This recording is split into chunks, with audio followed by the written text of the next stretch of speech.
Hey everyone, welcome back to Storytime with Miss Christine. Today we're going to read about a very special person named Dr. Benjamin Carson. And I have the privilege of reading a book that my friend Denise actually wrote.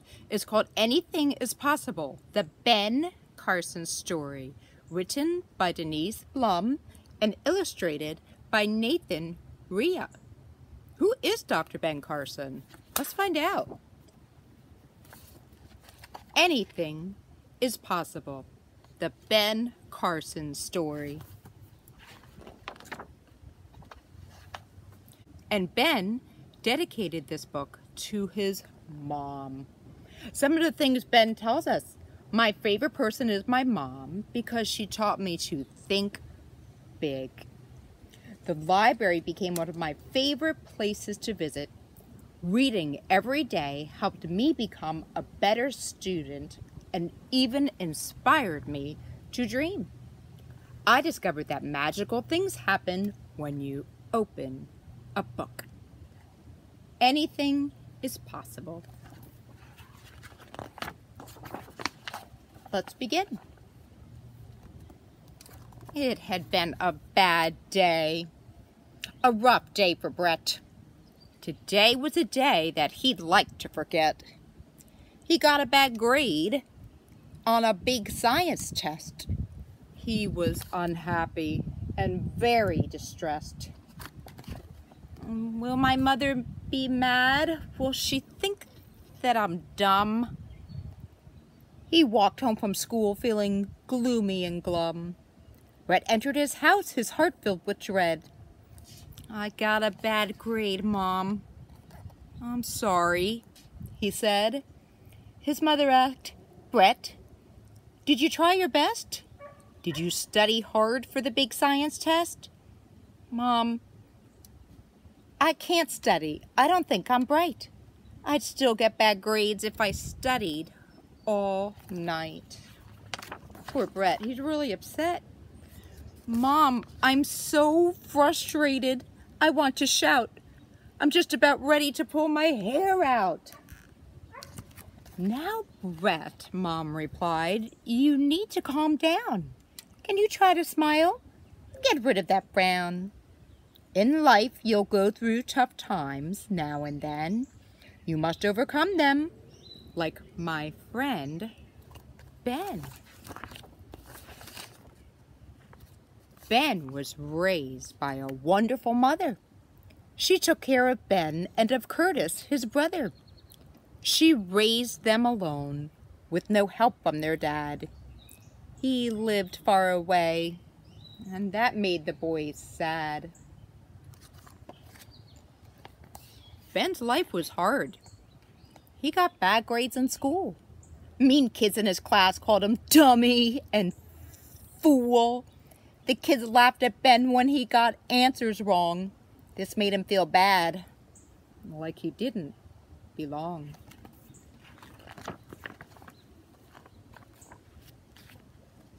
Ben dreamed of becoming a doctor one day, but that dream was in danger of slipping away. He did poorly in school, was in trouble a lot. Med school would not like the grades that he got. His mom sat him down. Now, Benny, listen to me. Focus. Try harder. You'll make it. You'll see. Anything is possible. I have faith in you. If you work really hard, your dreams will come true. If you read more, you'll learn more. It's simple. You see, if you want to succeed, well then reading is the key. Read 2 books a week, Mom said with a wink. Reading will help bring your grades up, I think. Then write a report about every story. Describe if it's funny or scary or gory. Does the book make you laugh? Is it long? Is it short? Include every detail in your report. 2 books a week? Ugh. Ben sighed and he groaned. And book reports too. Oh, he frowned and he moaned. But he listened to Mom. He walked down the street. He went to the library, dragging his feet. He looked on the shelves. There were books about trees, books about race cars, and mountains and bees, books about dinosaurs, spaceships, and clocks. Ben picked out books that were all about rocks. As he started to read, he soon understood why his mom thought a book would do him some good. He was learning a lot and enjoying it too. With each book that he read, his intelligence grew. Then early one day, something happened at school. Something that made him feel special and cool. Mr. Jake was one of the school's science teachers.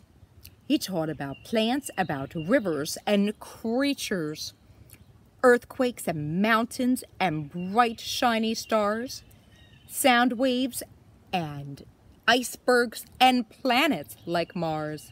As he taught about rocks, he held one in the air. "Who knows what this is?" he asked Jenny, then Claire. The girl did not know, and neither did Ken. But someone did know, and that someone was Ben. "Obsidian," Ben said, "is the name of that rock." Ben knew the answer. The class was in shock. Mr. Jake grinned and said, "Ben, you are right." Ben was so happy he smiled with delight. He learned about rocks in a book that he read. That book made me smart, he thought in his head. My mother was right, he said. Reading is the key. The more that I read, the brighter I'll be. So Ben read his school books and newspapers too. He read magazines. He read old books and new. He read all that he could. And then one happy day, he brought home a test grade, and it was an A. Oh, that's so exciting for Ben. His mom was so happy she jumped on a chair. She squealed as she waved her arms in the air. "Benny," she said, "do you know what this means? Good grades will help you to follow your dreams. I bet you'll become a doctor someday. Anything is possible. You got an A." That A was the first of many for Ben. Soon he was smarter than Joey and Glenn. He achieved better grades than Amy and Sue. He earned higher scores than Connie and Lou. Ben finished his schoolwork faster than Wade. He was the smartest kid in his grade. As he got older, his goals were quite clear. College, then med school, then start a career. Ben's plan for success was ambitious indeed. He worked really hard so that he would succeed. His dream of becoming a doctor came true. He even became a brain surgeon too. Ben loved being a doctor. Throughout his career, he helped lots of patients year after year. When kids needed surgery, Ben was right there. He treated his patients with love and with care. He soon became known as the best in his field because most of his patients got better and healed. Dr. Carson worked for a wonderful hospital called the Johns Hopkins Hospital, home of world-famous pediatric neurosurgeon Dr. Ben Carson. Pediatric means he worked with children. Yeah. Sometimes Ben traveled to different locations to help those in need in faraway nations.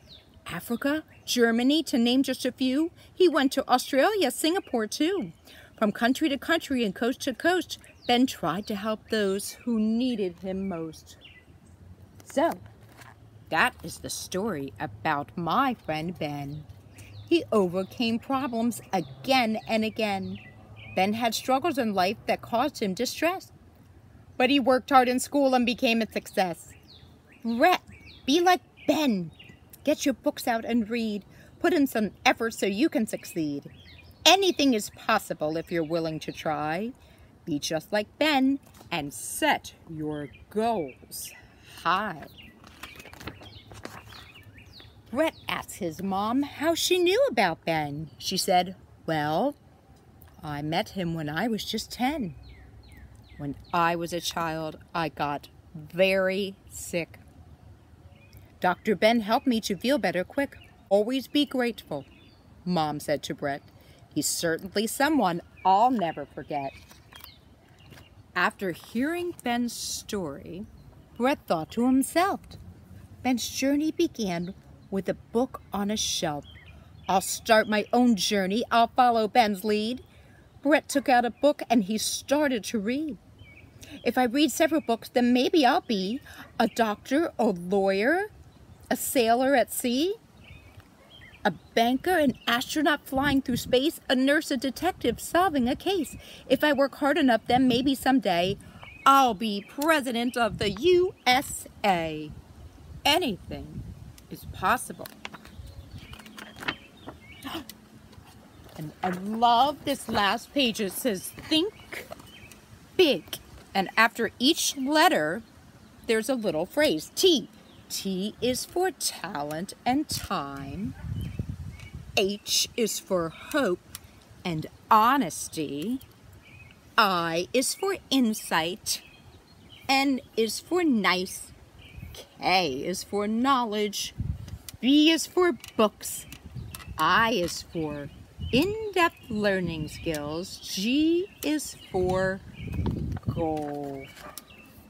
The end. And one thing I like about this book is at the end, Brett says here, if I work hard enough, then maybe someday I'll be president of the USA. So Dr. Carson actually works for our president. He works in the Housing and Urban Development Program. He is the director. So not only did he achieve his goals and become a doctor, he now works for our United States government. I hope you enjoyed this story. And if you want to know more about Ben Carson, he has a reading project, the Ben Carson Reading Project, and also a scholarship fund called the Carson Scholars Fund. Remember, anything is possible. Bye, friends.